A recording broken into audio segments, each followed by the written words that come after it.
Assalamualaikum warahmatullahi wabarakatuh. Teman-teman, mari kita mulai perkuliahan kita dengan membaca basmalah bersama-sama. Bismillahirrahmanirrahim. Baiklah teman-teman, ini pertemuan kita di mata kuliah TKM dalam pendidikan. Di pertemuan kali ini kita akan berbicara tentang stakeholders dalam implementasi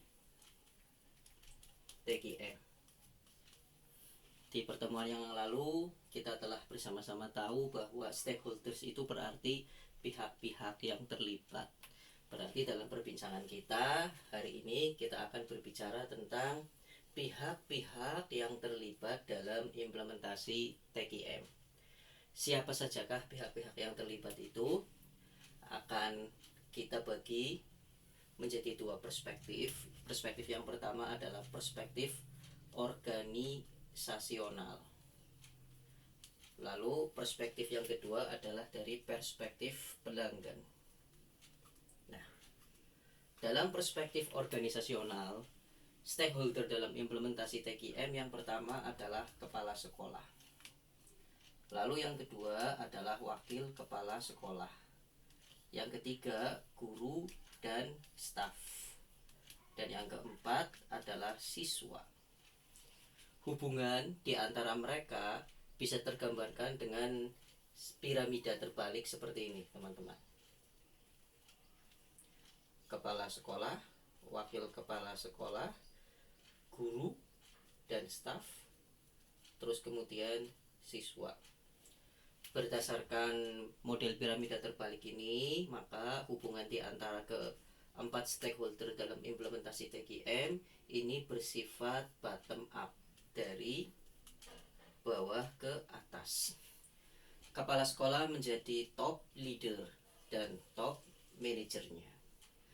Wakil kepala sekolah menjadi leader sekaligus manajer di setiap sektor. Bisa sektor kurikulum, bisa sektor sarpras, bisa sektor kesiswaan, dan yang lainnya sesuai dengan kebutuhan di sekolah tersebut. Lalu guru menjadi pelanggannya dan siswa menjadi pelanggannya.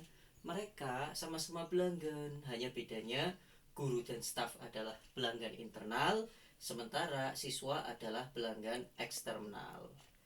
Kepala sekolah bersama dengan wakil kepala sekolah saling bekerja sama untuk memfasilitasi guru dan staf dalam memberikan layanan pendidikan kepada para siswa.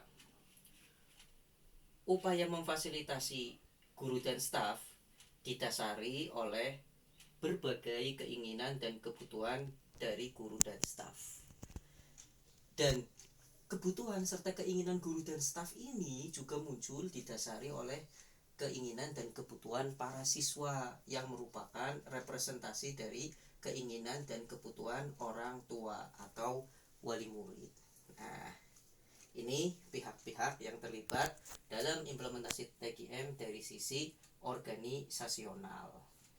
Nah, lalu bagaimana dengan pihak-pihak yang terlibat dalam implementasi TKM dari sisi pelanggan? Nah, meneruskan ke sini. Jadi ada dua bentuk pelanggan dalam TKM. Yang pertama adalah pelanggan internal, yang kedua adalah pelanggan eksternal. Pelanggan internal ini adalah guru dan staf. Nah, lalu pelanggan eksternalnya adalah yang pertama berarti siswa, yang kedua adalah orang tua, yang ketiga pengguna lulusan, yang keempat pihak kedinasan, dan yang kelima adalah masyarakat. Nah, siswa dalam implementasi TKM menjadi pengguna eksternal yang utama. Lalu orang tua menjadi pelanggan eksternal yang kedua. Sedangkan pihak pengguna lulusan dan pihak kedinasan menjadi pelanggan eksternal yang ketiga. Lalu masyarakat menjadi pelanggan eksternal yang keempat. Oke, teman-teman semua, kita kembali lagi ke perspektif organisasional. Dalam perspektif keorganisasian atau perspektif organisasional, semua pihak yang terlibat dalam implementasi TKM memiliki peran yang sama-sama vital. Nah, lalu kemudian dari sisi pelanggan, semua pihak baik yang ada di lingkup internal maupun di lingkup eksternal itu juga sama-sama memiliki pengaruh yang kuat ketika mereka saling bekerja sama untuk meraih mutu pendidikan dalam implementasi TKM ini. Nah, inilah teman-teman berbagai pihak yang terlibat dalam implementasi TKM. Nanti keterlibatan mereka seperti apa lebih jauh akan kita jelaskan ketika kita membahas tentang implementasi TKM dari sisi teoritis maupun dari sisi praktis. Itu saja yang bisa saya sampaikan, teman-teman semua.